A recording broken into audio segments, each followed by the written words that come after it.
เอามานำอยู่บ่แค้นใครเนี่ยอยู่สั่ง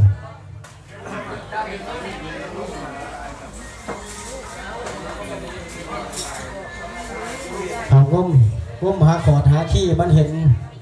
สบายดีพี่น้องสุขุมสุขคนกันละกันเด้ออยู่บนโต๊ะบนตังกันละกันเนาะให้อยู่ดีมีแห้งกันละกันเมื่อนี้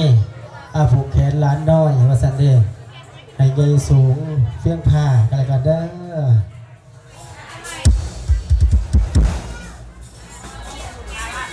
มาสังกะสีสิบกขูสบอเนี่ยเอาออกตั้งไว้หนึ่งก็ได้เด้อสบายดีอีพอยเมย์ทำพังไทยทำเด้อหมดเลยเด้อสบายดีกันแล้วกันเนาะหมดนี้มาหลายได้หมดเนี่ยโต๊ะหนึ่งโต๊ะใหญ่โต๊ะเต็ม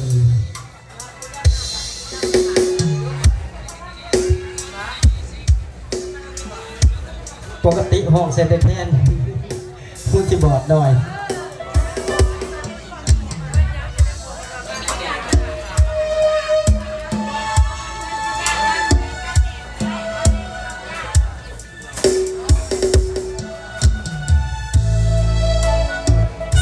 เป็นงานพิสูจน์ว่าสถานพิสูจน์ผู้ที่บอดหน่อย